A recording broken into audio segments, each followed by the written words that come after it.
राधे राधे मेरे प्यारे भाइयों बहनों माताओं व बंधुओं। आज हरि प्रबोधनी एकादशी अर्थात देव उठनी एकादशी के दिन मैं आपके लिए लाई हूँ श्री विष्णु महापुराण की कथा। बंधुओं, जिस प्रकार भगवान विष्णु को एकादशी तिथि बहुत प्रिय है, उसी प्रकार भगवान विष्णु को विष्णु महापुराण की कथा भी बहुत प्रिय है। जो मनुष्य भी आज देव उठनी एकादशी के दिन श्री विष्णु महापुराण की कथा सुनेंगे, भगवान विष्णु उनकी हर मनोकामना पूरी करेंगे। बंधुओं, यदि आपने हमारे चैनल को अब तक सब्सक्राइब नहीं किया तो जरूर करें और बेल आइकन दबाना ना भूलें, ताकि आपको हमारी आने वाली सभी वीडियोस की जानकारी सबसे पहले हो सके। बंधुओं, वीडियो को पूरी सुनने के बाद कमेंट बॉक्स में जय विष्णु भगवान जरूर लिखें। बोलो विष्णु भगवान की जय हो। श्री प्राशर जी बोले, हे मैत्रेय, उन सर्वदा उदार चरित परम बुद्धिमान महात्मा प्रहलाद जी का चरित्र तुम ध्यान पूर्वक श्रवण करो। पूर्व काल में दिति के पुत्र महाबली हिरण्यकशिपु ने ब्रह्मा जी के वर से गर्भ युक्त होकर संपूर्ण त्रिलोकी को अपने वशीभूत कर लिया था। वह दैत्य इंद्र पद का भोग करता था। वह महान असुर स्वयं ही सूर्य, वायु, अग्नि, वरुण और चंद्रमा बना हुआ था। वह स्वयं ही कुबेर और यमराज भी था, और वह असुर स्वयं ही संपूर्ण यज्ञ भागों को भोगता था। हे मुनि सत्तम, उसके भय से देवगण स्वर्ग को छोड़कर मनुष्य शरीर धारण कर भूमंडल में विचरते रहते थे।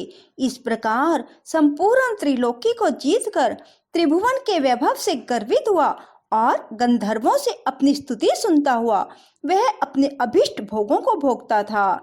उस समय उस मद्यपान आसक्त महाकाय हिरण्यकशिपु की ही समस्त सिद्ध गंधर्व और नाग आदि उपासना करते थे। उस दैत्यराज के सामने कोई सिद्धगण तो बाजे बजाकर उसका यशोगान करते और कोई अति प्रसन्न होकर जय जयकार करते, तथा वह असुरराज वहां स्फटिक एवं अभ्रशिला के बने हुए मनोहर महल में, जहां अप्सराओं का उत्तम नृत्य हुआ करता था, प्रसन्नता के साथ मद्यपान करता रहता था। उसका प्रहलाद नामक महाभाग्यवान पुत्र था। वह बालक गुरु के यहाँ जाकर बालोचित पाठ पढ़ने लगा।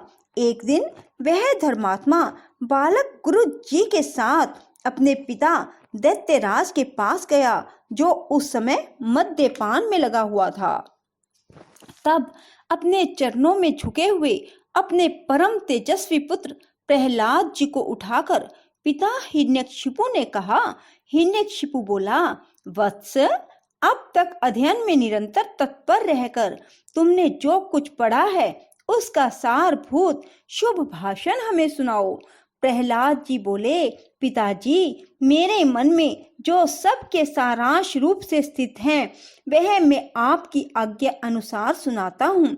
सावधान होकर सुनिए। जो आदि, मध्य और अंत से रहित, अजन्मा, वृद्धि, क्षय, शून्य और अच्युत है, समस्त कारणों के कारण तथा जगत के स्थिति और अंत करता उन श्री हरि को मैं प्रणाम करता हूँ। श्री प्राशर जी बोले, यह सुन दैत्यराज हिरण्यकशिपु ने क्रोध से नेत्र लाल कर प्रहलाद जी के गुरु की ओर देखकर कांपते हुए होठों से कहा। हिरण्यकशिपु बोला, रे दुर्बुद्धि ब्राह्मण अधम, यह क्या तूने मेरी अवज्ञा कर इस बालक को मेरे विपक्षी की स्तुति से युक्त असार शिक्षा दी है। गुरु जी ने कहा, दैत्यराज, आपको क्रोध के वशीभूत ना होना चाहिए। आपका यह पुत्र मेरी सिखाई हुई बात नहीं कह रहा है। हिरण्यकशिपु बोला, बेटा प्रहलाद, बताओ तो तुमको यह शिक्षा किसने दी है? तुम्हारे गुरुजी कहते हैं कि मैंने तो इसे ऐसा उपदेश दिया नहीं है। प्रहलाद जी बोले, पिताजी, हृदय में स्थित भगवान विष्णु ही तो संपूर्ण जगत के उपदेशक हैं। उन परमात्मा को छोड़कर और कौन किसी को कुछ सिखा सकता है। हिरण्यकशिपु बोले, अरे मूर्ख, जिस विष्णु का तू मुझ जगदीश्वर के सामने धृष्टता पूर्वक निशंक होकर बारंबार वर्णन करता है, वह कौन है? प्रहलाद जी बोले, योगियों के ध्यान करने योग्य, जिसका परम पद वाणी का विषय नहीं हो सकता तथा जिससे विश्व प्रकट हुआ है और जो स्वयं विश्व रूप है, वह परमेश्वर ही विष्णु है। हिरण्यकशिपु बोला, अरे मूढ़, मेरे रहते हुए और कौन परमेश्वर कहा जा सकता है?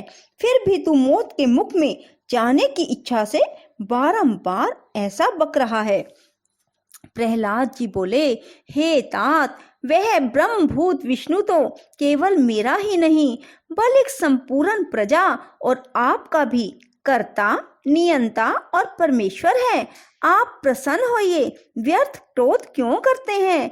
हिरण्यकशिपु बोला, अरे कौन पापी इस दुर्बुद्धि बालक के हृदय में घुस बैठा है, जिससे अविष्ट चित्त होकर यह ऐसे अमंगल वचन बोलता है? प्रहलाद जी बोले, पिताजी, वे विष्णु भगवान तो मेरे ही हृदय में नहीं बल्कि संपूर्ण लोकों में स्थित हैं। वे सर्वगामी तो मुझको, आप सबको और समस्त प्राणियों को अपनी अपनी चेष्टाओं में प्रवृत्त करते हैं। हिरण्यकशिपु बोले, इस पापी को यहाँ से निकालो और गुरु के यहाँ ले जाकर इसका भली प्रकार शासन करो। इस दुर्मति को ना जाने किसने मेरे विपक्षी को प्रशंसा में नियुक्त कर दिया है। श्री प्राशर जी बोले, उसके ऐसा कहने पर दैत्यगण उस बालक को फिर गुरुजी के यहाँ ले गए और वे वहां गुरुजी की रात दिन भली प्रकार सेवा शुश्रूषा करते हुए विद्या अध्ययन करने लगे। बहुत काल व्यतीत हो जाने पर दैत्यराज ने प्रहलाद जी को फिर बुलाया और कहा, बेटा, आज कोई गाथा सुनाओ। प्रहलाद जी बोले, जिनसे प्रधान पुरुष और यह चराचर जगत उत्पन्न हुआ है, वे सकल प्रपंच के कारण श्री विष्णु भगवान हम पर प्रसन्न हों। हिरण्यकशिपु बोले, अरे यह बड़ा दुरात्मा है, इसको मार डालो। अब इसके जीने से कोई लाभ नहीं है, क्योंकि स्वपक्ष की हानि करने वाला होने से यह तो अपने कुल के लिए अंगार रूप हो गया है। श्री प्राशर जी बोले, उसकी ऐसी आज्ञा होने पर सैकड़ों हजारों दैत्यगण बड़े बड़े अस्त्र शस्त्र लेकर उन्हें मारने के लिए तैयार हुए। प्रहलाद जी बोले, अरे दैत्यों, भगवान विष्णु तो शास्त्रों में, तुम लोगों में और मुझ में सर्वत्र ही स्थित हैं। इस सत्य के प्रभाव से इन अस्त्र शस्त्रों का मेरे ऊपर कोई प्रभाव ना हो। श्री प्राशर जी बोले, तब तो उन सैकड़ों दैत्यों के शस्त्र समूह का आघात होने पर भी उनको तनिक सी भी वेदना ना हुई। वे फिर भी ज्यों के त्यों नवीन बल संपन्न ही रहे। हिरण्यकशिपु बोला, रे दुर्बुद्धे, अब तू विपक्षी की स्तुति करना छोड़ दे। जा, मैं तुझे अभय दान देता हूँ, अब और अधिक नादान मत हो। प्रहलाद जी बोले, हे तात, जिनके स्मरण मात्र से जन्म, जरा और मृत्यु आदि के समस्त भय दूर हो जाते हैं, उन सकल भयहारी अनंत के हृदय में स्थित रहते हुए मुझे भय कहाँ रह सकता है? हिरण्यकशिपु बोले, अरे सर्पों, इस अत्यंत दुर्बुद्धि और दुराचारी को अपने विष अग्नि संतप्त मुखों से काट कर शीघ्र ही नष्ट कर दो। श्री प्राशर जी बोले, ऐसी आज्ञा होने पर अति क्रूर और विषधर तक्षक आदि सर्पों ने उनके समस्त अंगों में काटा, किंतु उन्हें तो श्री कृष्णचंद्र में आसक्त चित्त रहने के कारण भगवत स्मरण के परमानंद में डूबे रहने से उन महासर्पों के काटने पर भी अपने शरीर की कोई सुधि नहीं हुई। सर्प बोले, हे दैत्यराज, देखो हमारी दाढ़ें टूट गई, मनियां चटकने लगी, फनों में पीड़ा होने लगी और हृदय कांपने लगा, तथापि इसकी त्वचा तो जरा भी नहीं कटी। इसलिए अब आप हमें कोई और कार्य बताइए। हिरण्यकशिपु बोला, हे दिग्गजों, तुम सब अपने संकीर्ण दांतों को मिलाकर मेरे शत्रु पक्ष द्वारा मुझसे विमुख किए हुए इस बालक को मार डालो। देखो, जैसे अग्नि से उत्पन्न हुआ अग्नि डालता है, उसी और कोई कोई जिससे उत्पन्न होते हैं उसी के नाश करने वाले हो जाते हैं। श्री पराशर जी बोले, तब पर्वत शिखर के समान विशाल काय दिग्गजों ने उस बालक को पृथ्वी पर पटक कर अपने दांतों से खूब रौंदा, किंतु श्री गोविंद का स्मरण करते रहने से हाथियों के हजारों दांत उनके वक्ष स्थल से टकराकर टूट गए। तब उन्होंने पिता हिरण्यकशिपु से कहा, ये जो हाथियों के वज्र के समान कठोर दांत टूट गए हैं, इसमें मेरा कोई बल नहीं है। यह तो श्री जनार्दन भगवान के वहां विपत्ति और क्लेशों के नष्ट करने वाले स्मरण का ही प्रभाव है। हिरण्यकशिपु बोले, अरे दिग्गजों, तुम हट जाओ। दैत्यगण, तुम अग्नि जलाओ, और हे वायु, तुम अग्नि को प्रज्वलित करो, जिससे इस पापी को जला डाला जाए। श्री पराशर जी बोले, तब अपने स्वामी की आज्ञा से दानवगण काष्ठ के एक बड़े ढेर में स्थित उस असुर राजकुमार को अग्नि प्रज्वलित करके जलाने लगे। प्रहलाद बोले, हे तात, पवन से प्रेरित हुआ भी यह अग्नि मुझे नहीं जलाता। मुझको तो सभी दिशाएं ऐसी शीतल प्रतीत होती हैं, मानो मेरे चारों ओर कमल बिछे हुए हों। श्री पराशर जी बोले, तदंतर शुक्र जी के पुत्र बड़े वाग्मी महात्मा पुरोहितगण साम नीति से दैत्यराज की बड़ाई करते हुए बोले। पुरोहित बोले, हे राजन, अपने इस बालक पुत्र के प्रति अपना क्रोध शांत कीजिए। आपको तो देवताओं पर ही क्रोध करना चाहिए, क्योंकि उसकी सफलता तो वही है। हे राजन, हम आपके इस बालक को ऐसी शिक्षा देंगे जिससे यह विपक्ष के नाश का कारण होकर आपके प्रति अति विनीत हो जाएगा। हे दैत्यराज, बाल्य अवस्था तो सब प्रकार के दोषों का आश्रय होती ही है, इसलिए आपको इस बालक पर अत्यंत क्रोध का प्रयोग नहीं करना चाहिए। यदि हमारे कहने से भी यह विष्णु का पक्ष नहीं छोड़ेगा, तो हम इसको नष्ट करने के लिए किसी प्रकार न टलने वाली कृत्या उत्पन्न करेंगे। श्री पराशर जी ने कहा, पुरोहितों के इस प्रकार प्रार्थना करने पर दैत्यराज ने दैत्य द्वारा प्रहलाद को अग्नि समूह से बाहर निकलवाया।